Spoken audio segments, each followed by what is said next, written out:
right, this is the conundrum in my house. You've tried everything to get your kids to eat their veggies, but have you tried paying them? And is it okay? A little bribery? Well, we rounded up a panel of moms to answer that parenting question and much, much more. Carol Sullivan is a mother of 3 and former newscaster and blogger.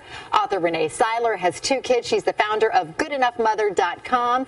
And Rachel Campos Duffy is a mother of 6 with another little one on the way. Whoa! She's a spokesperson for the LIBRE initiative. Good morning, ladies. Good morning. Happy day after. Thank you. Survived the holidays. Okay, first one, let's talk about thank you cards and what we should be telling our kids and how important is it for them to send a handwritten thank you card to a person for the gift that they received. How do you feel about this, Carol? Well, it is definitely my public shaming right here because it's hugely important in pre-kids thank you notes all over it. But it is like wrestling little bear cubs to try and get them to write thank you notes. Yeah. I mean, you've got to get some acknowledgement out there, but I don't know why it's so hard, and I'm sorry, but this is a great idea. I have I'm a going to be hard all time over with it now. I will admit to that. I have a hard time. I don't think anybody is saying that we shouldn't do that. I mean, you should show your appreciation in some way, shape, form, or fashion.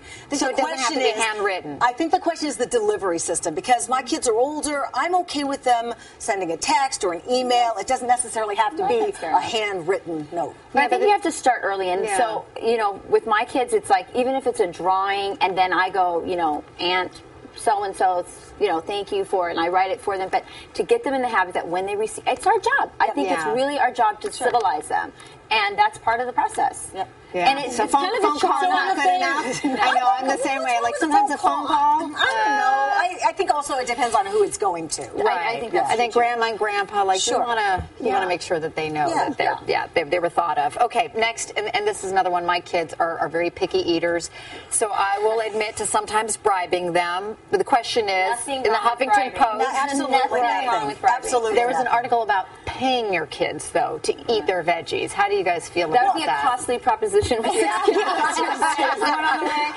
mean, that's not what I do, but I'm all about bribing, whether for dessert, you know, or whatever, because sometimes they just need to get used to the vegetable. They think they don't like it.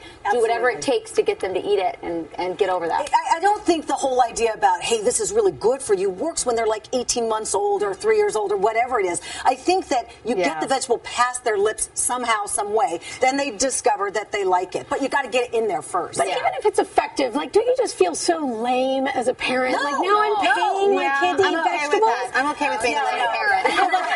I mean, I've already got that on other levels. Like, I can't do it. I can't pay you to eat. Like, I can't. I mean, honestly, if you model it, they want to have what you're having a lot of. I mean, I juice. Not my kids. I juice too, and they're like,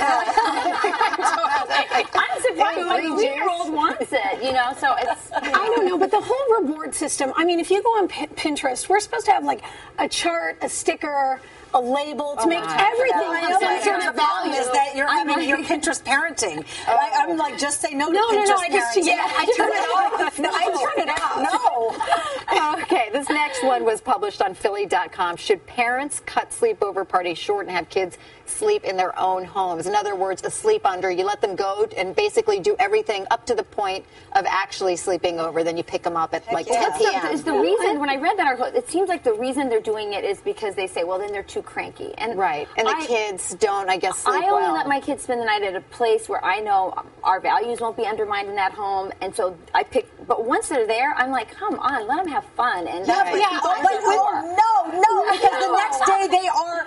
Can I say this? They are H to deal with. They are horrible. They are horrible because they're so tired, and then that makes your life worse. So you know, they say, like, okay, nothing good's going to happen after 11 o'clock, but sometimes everything awesome happens after 11 o'clock.